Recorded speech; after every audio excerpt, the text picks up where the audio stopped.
আসসালামু আলাইকুম। সুপ্রদর্শক, বাংলাদেশের বর্তমান সময়ের সবথেকে আলোচিত আন্দোলনের নাম কোটা সংস্কার আন্দোলন। এই আন্দোলনে সাধারণ শিক্ষার্থীরা বাংলাদেশের প্রত্যেকটি জায়গা থেকে যুক্ত হচ্ছে। আপনারা দেখতে পেয়েছেন গতকালকে বৃষ্টির ভিতরে শাহবাগের চত্বরে কিভাবে পুলিশের মুখোমুখি তারা আন্দোলন করেছে, পুলিশের ব্যারিকেড ভেঙে তারা আন্দোলন চালিয়ে গিয়েছে।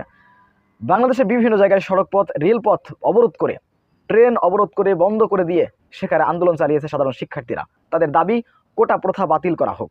সুপ্রদর্শক, এই কোটার বিরুদ্ধে 2018 সালে সাধারণ শিক্ষার্থীরা তুমুলভাবে রাজপথে নেমেছিল, আন্দোলন করেছিল। হাজারো নির্যাতন নিপীড়ন সহ্য করে তারা তাদের আন্দোলন চালিয়ে তারা সফল হয়েছিল। ঠিক সেভাবে আবারও সাধারণ শিক্ষার্থীরা বাংলাদেশের বিভিন্ন জায়গায় ভয়ানক আন্দোলন গড়ে তুলেছে। বাংলাদেশের প্রত্যেকটি শিক্ষার্থী একত্রবদ্ধ হয়ে রাজপথ, রেলপথ এবং বিভিন্ন সড়কপথ অবরোধ করে তারা আন্দোলন চালিয়ে যাচ্ছে। সুপ্রদর্শক, আমরা দেখে আসবো তার কয়েকটি চিত্র, রেলপথ অবরোধ এবং সড়কপথ অবরোধের কয়েকটি চিত্র আমরা দেখে আসবো।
যারা অবহেলিত, যারা পিছিয়ে পড়া জনগোষ্ঠী, যারা ফিজিক্যালি চ্যালেঞ্জ, তাদের জন্য আমাদের সংবিধানের 29 অনুচ্ছেদ তাদেরকে এই প্রোটেকশনটা দিয়েছেন। তারা রাষ্ট্রীয় নানান সুযোগ সুবিধা পাবে। কিন্তু যারা পিছিয়ে পড়া জনগোষ্ঠী নয়, মুক্তিযোদ্ধা করা আর না করার মধ্যে নাগরিকত্বের অধিকার পাবার জন্য কোন বিবেক যদি করে, এটি আমাদের সংবিধানের পরিপন্থী বলে আমি মনে করি। আমাদের সংবিধান এই গণতান্ত্রিক মূল্যবোধ গুলো যেন বজায় থাকে, তারা সেটি করবেন। আমরা 2018 সালে সংসদ এইটি বিরোধ করেছে। সংসদ সে সময় মেজরিটির ভিত্তিতে, মানুষের গণমানুষের আকাঙ্ক্ষার ভিত্তিতে সেটি করেছে। হাইকোর্ট বা সুপ্রিম কোর্ট সেটি যদি বাতিল করে, সেটি আমি বলবো যে আমাদের যে গণতান্ত্রিক মূল্যবোধ তার পরিপন্থী হয়ে যায়। তো তারও প্রতিপক্ষ আমরা নই, আমরা সবাই মিলে বাংলাদেশকে এগিয়ে নিতে চাই। কিন্তু আজকে যেভাবে মেধাকে বঞ্চিত করে জাতিকে মেধা শূন্য করার যে চক্রান্ত চলছে, এটি করে কোনোভাবেই আমরা সামনের দিকে এগোতে পারি না।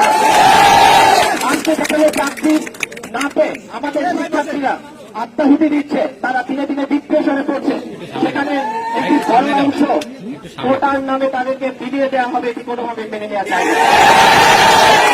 আজকে সেই বিবেকের তাড়নায় আমি তোমাদের সাথে আজকে এখানে আরো আগে আসতে চেয়েছিলাম, বৃষ্টির জন্য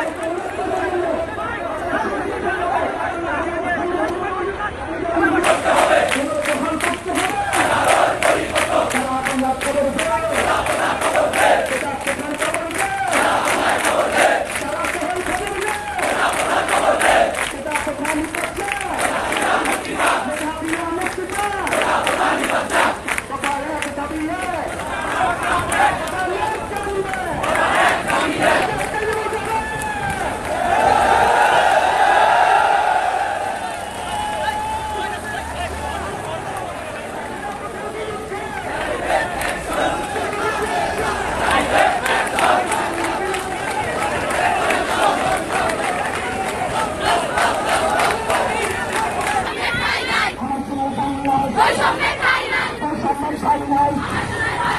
আমার সোনার বাংলায়, বাংলায় আমার সোনার বাংলায়, মুক্তিযুদ্ধের বাংলায় আমার সোনার বাংলায়, আমার সোনার বাংলায়, আমার সোনার বাংলায় মেধা এসব ভাই এসব এসব ভাই এসব এসব ভাই এসব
সুপ্রদর্শক, আপনারা যদি একটু লক্ষ্য করেন, ছাত্র আন্দোলন 52 থেকে শুরু করে বাংলাদেশে যেগুলো ছাত্র আন্দোলন হয়েছে সবগুলো ছাত্ররা ছাত্রদের দাবি আদায় করেই তারা ছেড়েছে। সাধারণ শিক্ষার্থীরা এক হলে কারো সাধ্য নেই তাদের দাবি না মানার। সুপ্রদর্শক, আপনারা দেখেছেন 2018 সালে কোটা সংস্কার আন্দোলন প্রধানমন্ত্রী শেখ হাসিনা তিনি সংসদে দাঁড়িয়ে তিনি তাদের সাধারণ শিক্ষার্থীদের দাবি মানতে বাধ্য হয়েছিল। এবারও যেভাবে ভয়ানকভাবে আন্দোলন শুরু করেছে সাধারণ শিক্ষার্থীরা এবং তারা কোনোভাবে রাজপথ ছাড়ছে না, তাদের আন্দোলন সফল হওয়ার সম্ভাবনা অনেক বেশি রয়েছে। সুপ্রদর্শক, সাধারণ শিক্ষার্থীদের এই কোটা সংস্কার আন্দোলন কতটা যুক্তিসঙ্গত মনে করেন অবশ্যই আপনাদের মূল্যবান মন্তব্য কমেন্ট বক্সে জানাবেন। সবসময় সত্য নির্ভর তথ্য পেতে স্বাধীন বাংলা ইউটিউব চ্যানেল সাবস্ক্রাইব করে আমাদের সাথে থাকুন। আসসালামু আলাইকুম রহমতুল্লাহি ওয়া বারাকাতুহু।